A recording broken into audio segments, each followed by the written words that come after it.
Analytics. And you know what they used to always say to me? Why don't you smile more? Why don't you laugh more? And I said, you know what? I laugh when someone tells me a funny joke. I'm not just going to. Do you get the sense that he cares about any of this? No, I don't think he cares about anything. I don't think he cares about. He cares about horses. What is patois? Look it up. How do you even spell patois? Yes, I already knew you didn't know that one. I thought it was patois, P-A-T-O-I-R. I Googled it, and it pulls up Urban Dictionary. A stupid Frenchman who is a Boy Scout and has sex with a moose. What? So how do you spell patois? I know it's stupid. I don't care. Like, come on. And you know why there's pressure on you, pal? You know why there's pressure on you? Because you've never gotten out of the second round.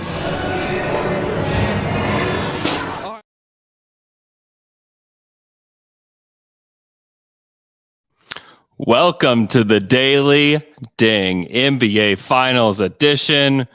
With me tonight, we've got Mark Schindler. We've got Mo Dakhil hopping in on the stream with us. The Denver Nuggets are the NBA champions, fellas.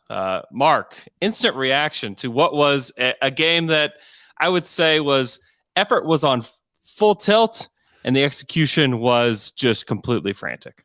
Yeah, that is a great way to put it. You cannot say that either team didn't play their hearts out tonight, but exactly like you mentioned, friend of the show and just in general, Seth Partnow had a really great tweet about how, this isn't shot variance. This is just people missing shots. And that's very much Nobody cares what Seth thinks. Nobody cares what Seth thinks. Well, I had to get that one in there. But I mean, point being, it was cagey, man. Like, everything felt like you were on it was like watching Final Destination, the one with the roller coaster, and you can see like all of the like loose bolts and stuff, and you're just kind of wondering when is this going to go off the rails. And it didn't fully go off the rails, but man, it felt like it at a couple points. Yeah. The Nuggets had to earn this one. They win 94-89. This was a really gutsy performance where it was hanging in the balance in a lot of different moments for the Nuggets, where they had to go get this one. I mean, it was impressive. Just the offensive rebounds at the end of the play, like the Kyle Lowry play that led to Jimmy Butler get into the free throw line. Like, that's a monster play in its own right. And then he just created an offensive rebound out of nowhere. Yeah. I mean, like it looks like Gordon's going to corral the rebound and Lowry comes crashing in from the corner and just smacks it away. And that creates the opportunity. And then Bruce Brown's rebound, which people aren't going to notice. Aaron Gordon kind of like took two or three guys on as to open up the opportunity for Bruce Brown to get that rebound and finish. Like this whole game. I mean, this was a very chaotic game. I think when you're going to look at it if you go back to the first half, I think the Heat are going to regret the fact that, look, they had the Nuggets in foul trouble. The Nuggets were like 1 for 13, I think, from 3 at that point. They had 8 or 9 turnovers at that point, and it was only a 7-point lead. Like, that's when I was like, oh, Denver's fine. Now, granted, it was a hell of a game at the end, though. Yeah, it really was. And it came down to, I was a little surprised when Jimmy got into the paint that he didn't try to create a shot and ends up throwing the ball away. KCP steals it. That was what kind of sealed the game there at the end. But it was just so indicative of just the way the entire game went, where it was just kind of like a chaos movement on offense, followed by a really sharp play on defense that kind of led to the win. That was just kind of the way this game was played. It was played in the mud. There were a lot of bad mistakes offensively, and then some crazy defensive plays. This is something people talk about a lot, but I just want to make sure we get this in here. That Aaron Gordon block on Kyle Lowry was just so incredibly disrespectful. It was awesome. No, you mean the one he blocked with his armpit? Like when Kyle Lowry was trying to take him one-on-one, I'm like, what are we doing here? Pull up. He was like, no, not happening. I needed that. I as somebody who I've been waiting a decade to get these takes off my chest. As someone who has long been, I was always Team DeRozan whenever people tried to split up Kyle and DeMar. And this is why it's unethical hoops, man. Like every single play, and I respect it because that's how I played as a player. Like I was as close to getting a flagrant as possible every play. But you deserve to get blocked like that when you make some of those plays. And that was honestly, I think somebody tweeted this out, but like I was thinking it too and watching, like Aaron Gordon had one of the most impactful 4.7 rebound games I've ever seen somebody have. Yeah. He was everywhere defensively. He was fantastic just playing his role on the offense. I thought everything he did was with force and just in general, I mean, the spectacular playoff run from him, of course. Obviously, Game 4 was his kind of crowning achievement, but I thought he was fantastic tonight. Yeah, I mean, I just think he was great. I thought Michael Porter Jr. was awesome for them. He still really struggled from 3. 1 of 6, but he got the 1, and even his shooting numbers weren't that great, 7 of 17. But he was flying all over the court with everything that he was doing, and I think that was an important aspect of the way he was playing. And I think kind of in the first quarter was really important for them. I think he had 7.7 rebounds to end the first. I think that was very impressive. That was just the game itself was, and I'm trying to kind of catch my breath a little bit. That might have been one of the ugliest games I've seen in a long time, but like it was fun as hell to watch. Those last few minutes were great when the Heat go on like an 8-0 run to kind of get into this. It was really impressive. Yeah, speaking on MPJ, that I mean, he had it was wild because I mean, getting some kind of insight from him or just in general on what the hell happened with his shot in the playoffs is a great question. But to see him, like, he routinely was able to get to that floater multiple times throughout the game and just in the playoffs in general, and especially throughout the finals. And when he hit that one between the leg dribble move, like, I've never seen him do that in the NBA. Like, was it on purpose? Do we believe it was on purpose? No. That looked under control. That looked like it looked exactly like. If he went behind his back, Max Strus has a steal. The only option he had was in between the legs. It was so sick. It was so sick. I have not seen him really improvise like on the drive like that. And that was super fun. That was a really fun moment of the game. Other players. Should we unveil the finals MVP because it just got announced? If you haven't been paying attention, the finals MVP was always going to be Christian Brown. Actually, the dual Browns. No, obviously Nikola Jokic, who's had just an unbelievable season, an unbelievable playoff run. Very much deserving. Best player in the playoffs, best player in the finals. What an incredible run by Nikola Jokic. I mean, it's that simple. I mean, I think there were times down the stretch in this game where he just said, all right, fine, I'll go score. And then would just get it in the high post and back down and get a bucket. It was just kind of plays like that with almost like we were asking him to just be like, fine, I'll go clean my room. Like it was kind of that stuff from time to time. But like, I just thought, can we talk about that last play when the Heat are down 3 and with 24 seconds left? I didn't like the play call. They burned one timeout to set up the play. They tried to get an action. I think it was to Duncan Robinson. I think he got denied really well. And then it sort of bam through the pass anyways, and then had to throw it to Jimmy, and Jimmy just jacked up a 3. I hated that, man. I thought with that much time left and you still had a timeout, I know some people and Mark's favorite guy, Seth Partnow, decries the quack too. Yeah, it's your favorite guy now. Decries the quack too. I thought that was the time you got to go for 2 on that. I think, or just get your best look. I didn't like the play drawn up from Spo. Yeah, no, I agree with that, especially too with how well KCP was awesome the entire finals defensively, but I thought tonight, because like you mentioned on the denied action, that was KCP blowing that up. Mm-hmm. And I thought he was really good tonight. Like, obviously the same thing that it's been the entire finals, like nothing crazy box score from him, but the 1-3 hit was after they helped off him in the slot. Came up big defensively, especially the last couple plays of the game, had that strip and score at the other end. And I don't know. I just like this entire Nuggets team. Like, I feel like I could go on and on for 5 minutes about every guy. I could go on for 20 about Jeff Green, but I'll hold myself for right now. Yeah, hold yourself. I ain't got time. I ain't got 20 minutes for Jeff Green. What's wrong with you? We got to really have a discussion here, Mark. We might need it. Hey, Andrew, we might need to have an intervention for Mark. If he's got 20 minutes on Jeff Green on an NBA Finals clincher, we need to have a discussion. You can come on my Thunder Pod and we could talk Jeff Green for 20 minutes. We can. Oh, we I can didn't do know that. what I just walked into. I totally we can forgot do that. about it. Yeah. Oh, don't worry. We can do this. So I thought this game was a wrap about halfway through the fourth quarter. The Heat couldn't score. They didn't score for 5.5 minutes in the fourth quarter, and they were still kind of hanging around. And then the coach's challenge on a Jimmy Butler corner three, where he kicks his leg out, makes contact. If the Heat won this game, I think this would be the first thing that we might talk about. Yeah. I don't know what you guys thought about the coach's challenge and the eventual foul call for Jimmy to get 3, which made this a tight game. I think without that, like that could have changed the whole scope of the game. I admittedly did not.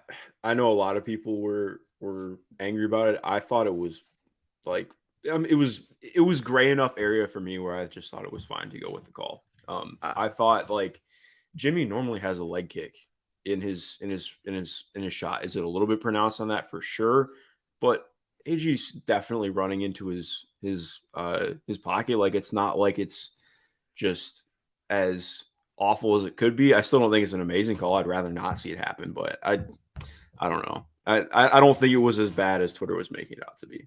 I thought it was a no call. I thought it was pretty obvious in the replay and all of that. But hey, look, like this is the thing, and Nuggets fans were so upset with the calls in the first half, and they felt like it was totally one-sided. Felt like those were fouls, and I know what they're saying. Call it on the other end. I felt like the Heat were the more aggressive team in the first half. I felt like they were looking to make contact more often, and that's what led to a lot of those foul calls and things like that. So, I know officiating would have been the focal point had Miami won this game, but Miami for a while was just playing better. They were just playing better. I mean, they shot better from 3. They got more shots. I mean, just barely, I should say, but they got more shot. I mean, they got more shot attempts, across the board with those things. They didn't throw the ball all over the court the way that the Nuggets were in the first half. Like, I think those were the problems in the first half more than anything else for Denver. And I think that's the real story of the game is once Denver stopped turning the ball over and started defending, then the game turned. And then everything else opened up after that. Mm-hmm. Someone I'm really happy for that's now an NBA champion. It only took Ish Smith 14 teams to finally land on a championship level team. He is an NBA champion. Christian Brown, back-to-back champion, college champ. Now he's an NBA champ. That's pretty cool. Anybody you guys were excited to see hold this trophy for the Nuggets? DeAndre Jordan got minutes tonight, which was not on my bingo card. And they still won. Like, what the hell? I need to go on another thing too. I know right now that I haven't even looked. I know Heat fans are going to be blowing up Spo for playing Cody Zeller tonight. I just want to ask people, what the hell else is he supposed to do? Is Bam supposed to play 48 minutes? Play Highsmith. I didn't even think it like I didn't. How about have an issue don't with play Zeller him? How about just don't play him? Is that one Zeller thing you could do? Like I thought, yes, Zeller missed he missed the bunny putback. Like that was tough, but at the same point, like Jokic is on the court. Like I got you. But Mark, just friend to friend here. Nobody else is listening. All right, Andrew, take your headphones off. No audience. Okay, this is the whole thing. All right, in the 1 minute Cody Zeller played was -5 in minus. No. In the 3 minutes Highsmith played, which coincided, I believe, with Jokic on the court, at least was a 0, was even in that sense. Highsmith has really helped this team in the Eastern Conference. I thought he had moments and flashes in the West. In the finals. I think ultimately I would have gone Highsmith if I had to go with somebody else to sub for Bam. I'm with you on Bam needed the rest. but I wouldn't have gone to Cody Zeller. Not when you didn't play him the entire game and then throw him out there in the fourth quarter. You made the decision in the first half to not play him. Yeah, no, and I think that's totally to fair. I just don't think a lot of the -5 is not on Zeller. Like it's just I can't. I'll rewatch the game again, but in watching tonight, I did not. I don't know. I just know a lot's going to be made about that. And I can't get there. So I did want to touch on Bam Adebayo and what the Nuggets did on him in the second half. He was pretty unstoppable in the first half. Some of that was the foul trouble that Jokic and Aaron Gordon were in, but in the second half, he was 1 of 7. Most of the shots were in the paint. Most of those were just kind of bad misses that were guarded. Just thoughts on what the Nuggets did differently against Bam in the second half. Well, I think just ultimately they just started crowding him more and just not giving him a lot of space. Like, he did a great job in the first half to attack regularly. And he's part of the reason why those guys were in foul trouble. The first half Bam is the Bam everybody in Miami has been hoping for. Yeah. Aggressively attacking. He had opportunities where when Jokic was on the bench and they had Jeff Green on him, face up, jab step, get right in the lane and attack. And then the next play down, face up along the wing, jab step, drive, gets Jeff Green up in the air because Jeff Green's already panicking because he got scored and gave up an and one last time. He ends up picking up the foul on that play because he jumps in the air on the pump fake. Like there were plays in which Bam looked so much more aggressive.